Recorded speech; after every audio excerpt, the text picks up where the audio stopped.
अस्सलामु अलैकुम वरहमतुल्लाहि वबरकातुहू। संडे कमेंट बॉक्स के एक नए एपिसोड के साथ मैं आप लोगों का भाई AM कासमी आप लोगों की खिदमत में हाजिर हूँ। मुझे उम्मीद है कि आप लोग खैर आफियत से होंगे। यहाँ पर आज मेरे साथ आफिया बैठी हुई है तो मेरी नकल उतारने की कोशिश कर रही है। खैर अच्छा आफिया को भी ले लें। इधर आ जाओ बेटा। हाँ बैठी रहो। ये आ गई आफिया छोटी सी। तो उम्मीद है कि आप लोग खैर आफियत से होंगे। आज आफिया छोटी है तो शायद नहीं दिख रही होगी, थोड़ी बहुत दिखेगी ये।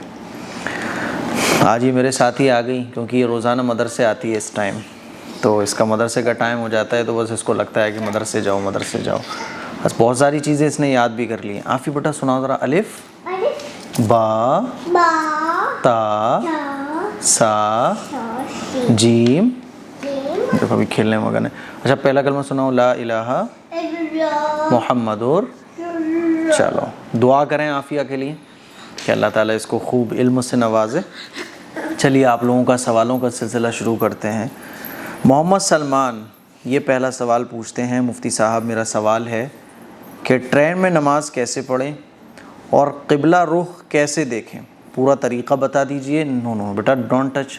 नो आफिया नो बेटा नो। गलत बात। इधर आओ जल्दी इधर आओ। ठीक है अभी मुझे संडे एपिसोड बनाने नहीं देगी शायद। इधर आके बैठो, यहाँ आके बैठो। शरारत नहीं बेटा। हाँ लोग क्या कहेंगे। इधर आके बैठो जल्दी से। हाँ बस ऐसे बैठ जाओ, बस आप नीचे नहीं जाना। तो ये पूछ रहे हैं कि पूरा तरीक़ा बता दीजिए ट्रेन में नमाज कैसे पढ़ें।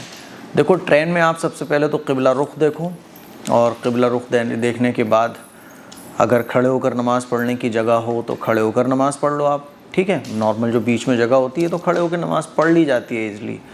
और अगर खड़े होकर नमाज़ पढ़ने की जगह ना हो तो फिर आप जैसे बैठकर जैसे भी नमाज़ पढ़ सकते हो नमाज़ पढ़ो, और उसके बाद फिर जब आप सफ़र कंप्लीट कर लो तो उसके बाद उस नमाज़ को दोहरा लो। मोहम्मद आरिफ ये सवाल पूछते हैं उबैस अली सिद्दीकी पटियाली से। मुफ्ती साहब जी आप कैसे हो, मेरा क्वेश्चन है मैं 300 किलोमीटर का सफ़र किया है। उस सफ़र में मेरी नमाज़ 5 टाइम नमाज की क़ज़ा हो गई थी। क्या 5 टाइम की नमाज नहीं बनाने देगी ये लड़की? बनाने ही नहीं देगी। देखो इसको घर छोड़ के तब एपिसोड में रिकॉर्ड करता हूँ। हिलाती रहेगी वो, उसे लग रहा है पता नहीं क्या मेरे खेलने की चीज़ है। अस्सलामु अलैकुम वरहमतुल्लाहि वबरकातुहू। तो आज संडे एपिसोड आप लोगों को बहुत लेट मिल रहा है। उसकी वजह यह है कि जब मैं आफिया के साथ संडे एपिसोड रिकॉर्ड कर रहा था, आफिया बहुत ज़्यादा शरारत कर रही थी तो मैंने कैमरा ऑफ़ किया, और जब मैं आफिया को घर पे छोड़ के वापस ऑफ़िस आया तो मैंने जब कैमरा स्टार्ट किया तो कैमरा स्टार्ट नहीं हो रहा था, उसमें कोई प्रॉब्लम आ गई। तो कैमरा हो चुका है ख़राब, वो कल सर्विस के लिए जाएगा। अब जो है ना जैसे तैसे माइक मैंने अपने मोबाइल में सेट करके ये एपिसोड में रिकॉर्ड कर रहा हूँ। इस वजह से आपको ये इशा की नमाज़ के बाद एपिसोड मिल रहा है। चलिए सवालों का सिलसिला शुरू करते हैं। मोहम्मद आरिफ पूछते हैं मुफ्ती साहब आप कैसे हो, मेरा क्वेश्चन है कि 300 किलोमीटर मैंने सफ़र किया। उस सफ़र में मेरी 5 टाइम की नमाज़ें क़ज़ा हो गई थी। क्या 5 टाइम की क़ज़ा नमाज एक साथ पढ़ सकते हैं? देखिए नमाज क़ज़ा नहीं होना चाहिए, क्योंकि नमाज को क़ज़ा करना जो है ना ये बहुत बड़ा गुनाह है। इसलिए नमाज पहले तो हमारी छूटनी ही नहीं चाहिए, लेकिन चलो फिर भी छूट गई तो आप 5 टाइम की नमाज़ें एक साथ उनको क़ज़ा पढ़ सकते हो। ठीक है, कोई मसला नहीं है। डैज़लिंग मुस्लिमा आज का एपिसोड थोड़ा सा शॉर्ट भी हो सकता है क्योंकि कैमरा ख़राब है ना, तो माइंड मेरा उधर ही उलझा हुआ है। क्योंकि मैं जो है ना वीडियोज़ की नागा नहीं करता हूँ, लेकिन चलो इसी से आपको वीडियोज़ रोज़ाना मिलेंगी। लेकिन उम्मीद है इंशाल्लाह कल वो ठीक होकर आ जाएगा, इतनी ज़्यादा उसमें प्रॉब्लम नहीं है। अच्छा एडमिन साहब प्लीज़ मेरा कमेंट इस बार ज़रूर ले लीजिएगा। डैज़लिंग मुस्लिमा कह रही हैं अल्लाह पाक के 99 नेम्स रखने का हुक्म क्या है? मैंने सुना है कि डायरेक्टली नहीं रख सकते, नेम के स्टार्टिंग में कुछ लगाना होता है। आप अच्छे से ये मसला क्लियर कर दीजिएगा। देखो अल्लाह ताला की वो सिफ़ात जो सिर्फ़ अल्लाह ताला के साथ ख़ास हैं, जैसे अल्लाह, तो अल्लाह का ये ज़ाती नाम है ना, तो इस नाम ये नाम हम किसी का नहीं रख सकते, इसके साथ हम अब्द लगाएंगे, अब्दुल्लाह। ठीक। रहमान ये अल्लाह ताला की वो सिफ़त है जो किसी और को अल्लाह ताला ने अता नहीं की है, तो हम ये नाम रख तो सकते हैं लेकिन अब्द लगाएंगे, अब्दुर्रहमान, अब्दुर्रहीम। अहद यानी सिर्फ़ एक, तो किसी का नाम अहद नहीं रख सकते, क्योंकि एक तो सिर्फ अल्लाह है, अल्लाह के अलावा कोई एक नहीं है। ठीक। समद, बेनियाज होना, तो बेनियाज तो सिर्फ अल्लाह है। ये सिफत जो है ना वो सिर्फ अल्लाह की है। तो अल्लाह ताला की वो सिफ़ात जो सिर्फ अल्लाह ताला के साथ ख़ास हैं, उसमें हम अब्द लगा के अल्लाह की सिफ़ाती नाम जो हैं वो रख सकते हैं, जैसे अब्दुर्रहमान, अब्दुर्रहीम, अब्दुस्समद, अब्दुल अहद। ठीक। चलिए, नंबर 2, आप प्लीज़ एक वीडियो बनाइए जिसमें आप गैर मुस्लिमों के सवालों का जवाब दीजिएगा, वो बहुत बुरी और झूठी बातें कहते हैं। हाँ, मौका मिलेगा तो इंशाल्लाह ज़रूर। टाइम नहीं मिल पाता है, क्या बताऊँ मैं, जो चीज़ें मेरी ख़ुद की चल रही हैं उनसे ही फुर्सत नहीं मिल पा रही है। फिर मदरसा भी है, मस्जिद भी है, इमामत भी है, सोशल काम भी हैं, वेबसाइट भी है, बहुत सारी चीज़ें हैं जिसकी वजह से मुझे ख़ुद के लिए टाइम नहीं मिल पाता है। तो इंशाल्लाह इस पर जब कभी मौका मिलेगा तो ज़रूर। मैं आपकी बहुत ओल्डेस्ट सब्सक्राइबर हूँ, हो फिर तो आपको ओल्ड इज़ गोल्ड वाला अवार्ड दिया जाएगा।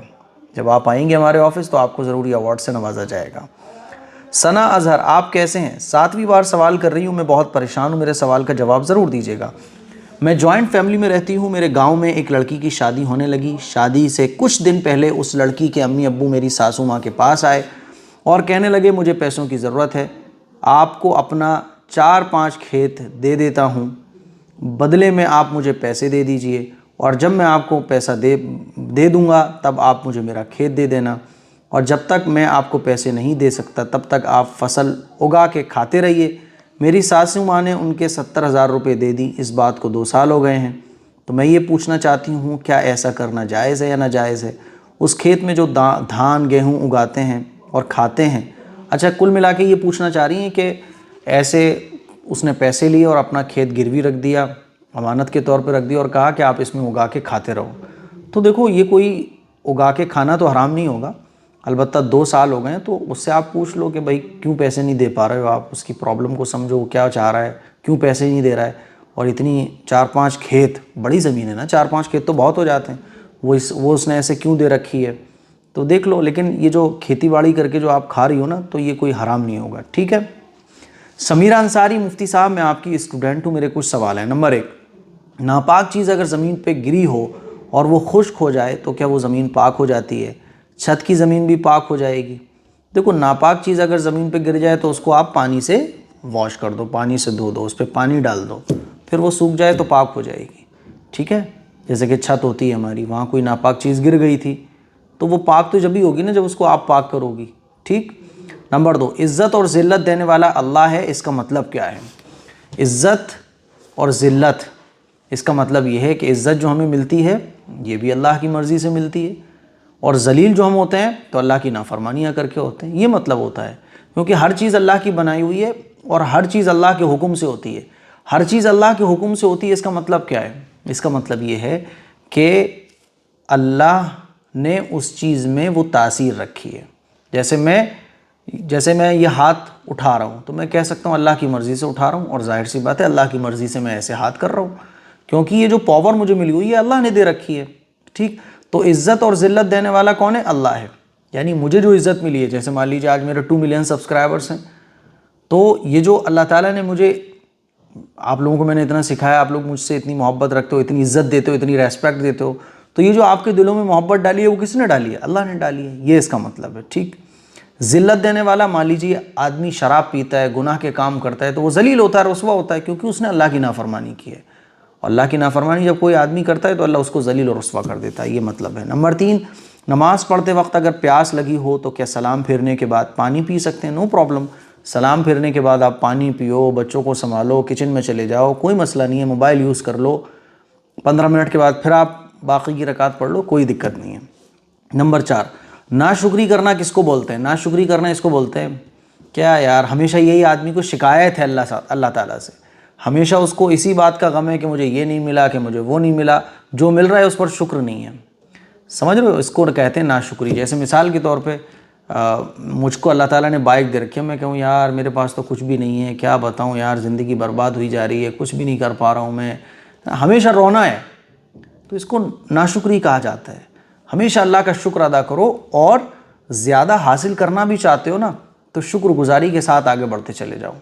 तो नाशुक्री का कॉन्सेप्ट बिल्कुल सिंपल है कि हमेशा, यानी अल्लाह का शुक्र अदा कोई नहीं कर रहा है तो वो नाशुक्री कर रहा है। नंबर 5, जानमाज़ को थोड़ी तिरछी बिछाना चाहिए या सीधी? देखो जानमाज़ को तो आप क़िबले की तरफ रुख करके बिछाओ। आमतौर पर ये समझा जाता है कि काबा जो है ना वो तिरछा है, ऐसा नहीं है। इसीलिए लोग जानमाज़ को जो है ना वो तिरछा बिछाते हैं, तो तिरछा नहीं बिछाना। आम तौर पर हम लोग जैसे यूपी में रहते हैं, तो यूपी में जो है ना क़िबला आम तौर पर हमारे घरों के तिरछे रुख पर होता है।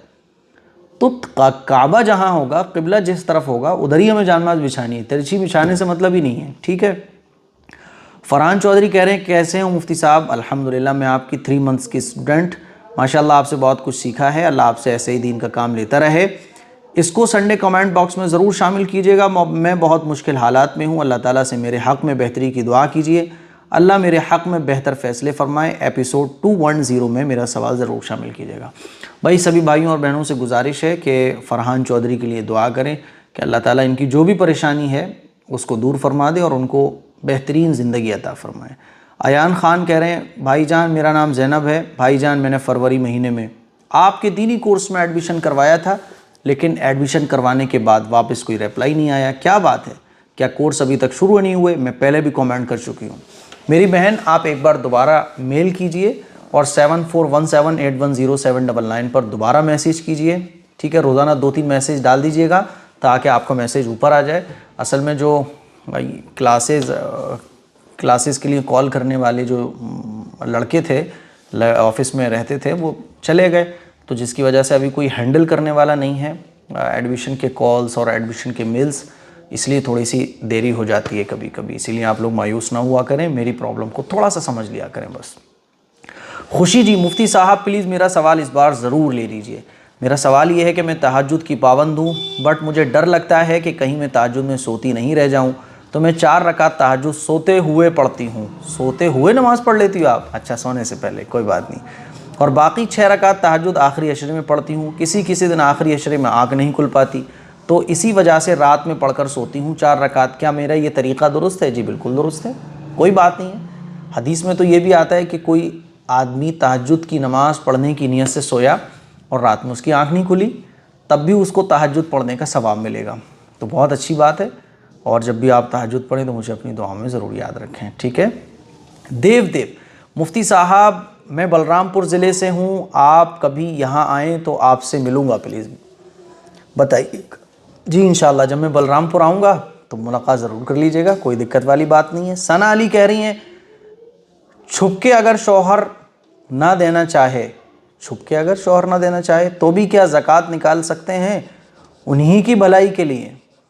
नहीं, देखो शौहर से छुपकर ज़कात आप अपनी खुद की तो निकाल सकती हो, लेकिन शौहर की ज़कात नहीं निकाल सकती, ठीक है। आदमी अपनी ज़कात तो निकाल सकता है, लेकिन दूसरे की तो जब ही निकालेगा जब उसको पता हो। शौहर को समझा सकती हो आप, ठीक। फ़ारूक कह रहे हैं मेरा नाम शबनम है, मैं आपको कई सालों से आपको फॉलो कर रही हूँ, मैं दिल्ली में रहती हूँ। 3 महीने पहले मेरे शौहर का रोड एक्सीडेंट में डेथ हो गई। क्या रोड एक्सीडेंट में मरने वाले के परिवार वालों को जो हमारी गवर्नमेंट मुआवजा देती है, क्या वो लेना जायज़ है या नाजायज़? जायज़ है, ले सकती हैं आप, ठीक है। नंबर 2, अगर जायज़ है तो क्या इस पर ज़कात वाजिब है या नहीं? देखो, अगर मुआवजा जो आपको मिला और आप साहिब निसाब फ़र्स्ट टाइम हुई हैं तो 1 साल के बाद आप पर ज़कात फ़र्ज़ होगी। और अगर आप ऑलरेडी पहले से ही साहिब निसाब थी तो जो आपके ज़कात निकालने की डेट होगी उस डेट में ही आप जो काउंट करोगी, जितना अमाउंट उस डेट में आपके पास होगा उसमें आपको 2.5% के हिसाब से ज़कात देनी होगी, ठीक है। इरम ख़ान भाई, मैं इरम ग्वालियर से हूँ, मैं आपकी वीडियो डेली देखती हूँ। अरे 4-6 महीने पहले तो हम ग्वालियर गए हुए थे, कहाँ थी तब आप? आपकी वीडियो का डेली इंतज़ार करती हूँ मैं, इस्लाम की नॉलेज मिलती है। आपसे मेरा क्वेश्चन है, क्या ज़्यादा हंसना इस्लाम में कैसा है, बताइए। ज़्यादा हंसना कोई बुरा थोड़ा ही है, लेकिन हंसने की बात नहीं है तब भी हंसना और हंसते ही रहना, खामखा में हंसना, ये गलत बात है। वरना मुस्कुरा के खन्ना पेशानी के साथ एकदम सामने वाले से मुलाकात करनी, ये तो अच्छी चीज़ है, ठीक है। ज़्यादा हंसना और बस हंसते ही रहना, इस आदत से हमें थोड़ा सा परहेज़ करना चाहिए। हसन काशिफ, बट मौलाना साहब नाउ अडेज़ ट्रिपल तलाक is ban so it's not valid, please share your opinion. देखो, अल्लाह और अल्लाह के रसूल के जो कवानीन हैं, बहुत अच्छा भाई ने हमारे सवाल किया है, इसको आप थोड़ा सा डीपली समझने की कोशिश करो। देखो, अल्लाह और अल्लाह के रसूल के जो कवानीन हैं वो दुनिया वालों के बैन करने से, ठीक है बैन तो हो जाएंगे, लेकिन अल्लाह का कानून तो चेंज नहीं हो सकता ना। मान लीजिए नमाज़ पढ़ना फ़र्ज़ है, अब किसी मुल्क में अगर नमाज़ पढ़ने पर बैन लग जाए तो अल्लाह का कानून तो नहीं चेंज होगा ना। नमाज़ पढ़ना जो फ़र्ज़ है वो तो फ़र्ज़ ही रहेगा। अब ट्रिपल तलाक बैन है, तो ट्रिपल तलाक किसी ने दी, किसी ने जाके कंप्लेन कर दी, तो आदमी जेल चला जाएगा, सज़ा हो जाएगी, ठीक है। लेकिन जो तलाक वाक़े है शरई एतबार से, वो तो वाक़े हो गई ना, तो ठीक है, गवर्नमेंट के ज़रिए बैन है, लेकिन इससे जो है वो कुरान और हदीस का हुक्म चेंज नहीं हो जाता। बात समझ आ रही है? जो इस्लामी चीज़ें हैं वो चेंज नहीं हो जाती। बात समझ आ रही है नहीं आ रही मेरी? तो मुझे उम्मीद है कि आपको ये सारे मसाइल समझ आ गए होंगे। इस क्लिप को शेयर करें, दूसरों तक पहुँचाएँ। आज का संडे एपिसोड थोड़ा सा शॉर्ट है, थोड़ा सा नहीं बल्कि 30 मिनट के बजाय 15 मिनट का रह गया है, लेकिन कोई बात नहीं, इंशाल्लाह अगले हफ्ते का एपिसोड आप लोगों को पूरे 1 घंटे का दूंगा इंशाल्लाह। अस्सलामु अलैकुम वरहमतुल्लाहि वबरकातुहू।